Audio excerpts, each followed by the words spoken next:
الرحمن الرحيم إذا جاء نصر الله والفتح ورأيت الناس يدخلون في دين الله أفواجا আপনাদের সবাইকে আসসালামু আলাইকুম। আসলে বেশি কিছু বলার দরকার নেই, আমি খুব সহজে দুই একটা কথা বলি। মানবাধিকার সংস্থা সম্পর্কে আপনারা তো সবাই জানেন, মানুষের অধিকার নিয়ে আমরা কাজ করতেছি। আমাদের এই সংস্থাটা বিগত 5 বছর ধরে আমরা এই কার্যক্রম করে আসতেছি। তো প্রতি বছরের ন্যায় এবারও আমরা এই শীতার্তদের জন্য ব্যবস্থা নিয়েছি এবং আমরা ইনশাল্লাহ আগামী বছরেও করব। এবং আপনাদের সবাই দোয়া চাই যেন আমাদের সংস্থাটি এইভাবে দিনের পর দিন আমরা মানুষের জন্য কাজ করতে পারি এবং আমরা এগিয়ে যেতে পারি। আরও মানুষের জন্য আমরা আরও অনেকভাবে কাজ করতে চাই। এই জন্য আমার সহকারী যারা আছেন সবাই আমাদেরকে একসাথে হাতে হাত মিলিয়ে কাঁধে কাঁধ মিলিয়ে আমরা কাজ করতে চাই। এরপরে আমরা এইবারও আপনার এই নোয়াখালীতে গেছিলাম ত্রাণ সামগ্রী নিয়ে, ওখানেও ত্রাণ সামগ্রী বিতরণ করছি। ইনশাল্লাহ আমাদের এই সংস্থা থেকে যতটুকু আমরা পারি গরিবদের সহযোগিতা করার জন্য। যে বিদেশ থেকে টাকা আসে আমরা এটা বিতরণ করি, ব্যাপারটা কিন্তু সেরকম না। আমাদের যারা সদস্য আছেন তাদের ওই মাসে 100 টাকা চাঁদা, বিভিন্ন সময় ডোনেশন, এটা মিলিয়ে আমরা চেষ্টা করি সমাজের যে অবক্ষয় সেটা রোধ করার। ক্ষুদ্র পরিসরে আসলে আমাদের পক্ষেও সম্ভব না এত বড় একটা দেশের, এত বড় জনগোষ্ঠীর একটা দেশের মানুষের অধিকার সবারই সুরক্ষিত করা, এটা আসলে ক্ষুদ্র একটি প্রতিষ্ঠান হিসেবে আমাদের পক্ষে এখনো সম্ভব হয়ে ওঠেনি।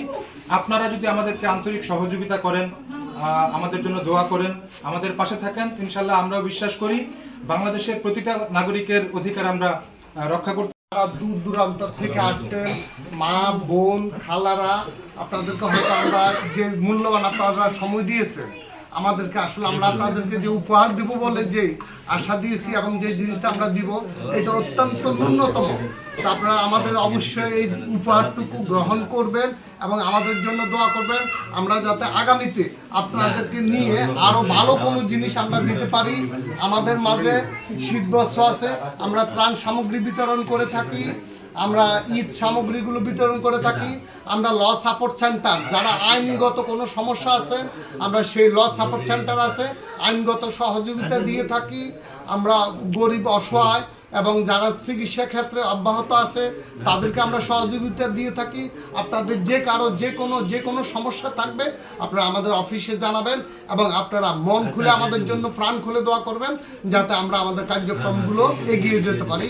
এই বলে আমি আপাতত এখানে সংক্ষিপ্ত বক্তব্য। অসহায় দুস্থ পরিবারের মাঝে কম্বল বিতরণ করেছে সামাজিক ও আইনি বিষয়ক মানবাধিকার সংস্থা। আজ রোজ শুক্রবার সকাল 10 ঘটিকার সময় সাভারের রাজাসন এন্ডাল মোড় এলাকায় একটি সামাজিক ও স্বেচ্ছাসেবী সংগঠন সামাজিক ও আইনি বিষয়ক মানবাধিকার সংস্থার পক্ষ থেকে 5 শতাধিক শীতার্তদের মাঝে কম্বল বিতরণ করা হয়। এ সময় উপস্থিত ছিলেন সংগঠনের প্রতিষ্ঠাতা চেয়ারম্যান মোহাম্মদ JS রানা বলেন, সামাজিক ও আইনি বিষয়ক মানবাধিকার সংস্থা সবসময় মানুষের পাশে আছে, মানবতা সেবায় কর্মকাজ অঙ্গীকারবদ্ধ।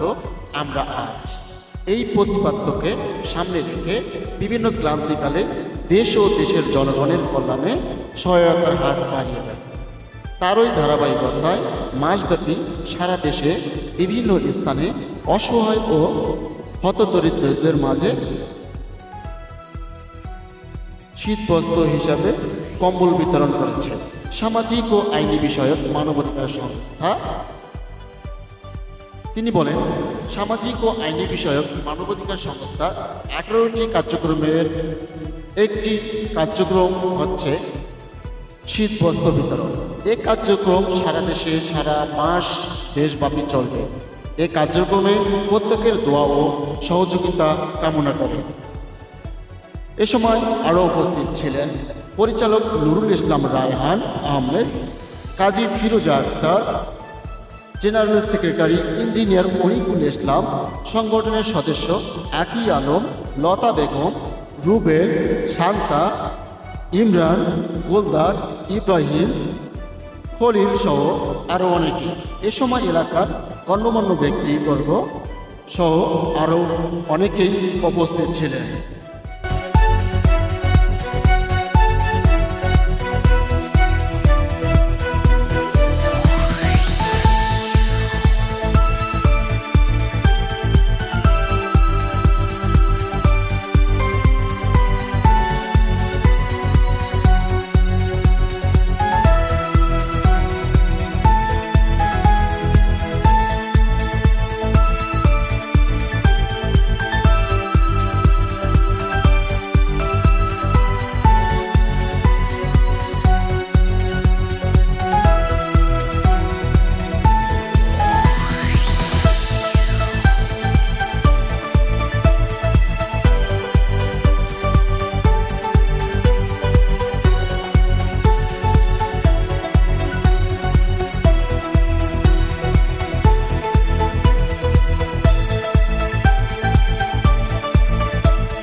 সামাজিক ও আইনি বিষয়ক মানবাধিকার সংস্থার একজন পরিচালক।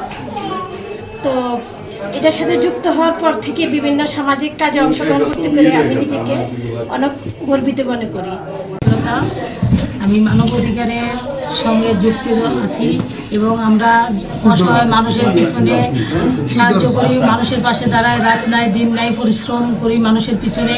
যার এই বিপদের কথা শুনি আমরা সেখানে ঝাঁপিয়ে যাই, আমরা তাদেরকে উদ্ধার করি এবং তাদের যে কোনো সমস্যা হলে আমরা নারীরা সবাই তার পিছনে দাঁড়াই।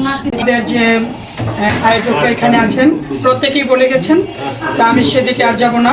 আমাদের মূল কথা হচ্ছে আমরা যে মানবাধিকারের শপথ নিয়েছি সে উদ্দেশ্য হচ্ছে জনগণের পাশে দাঁড়ানো।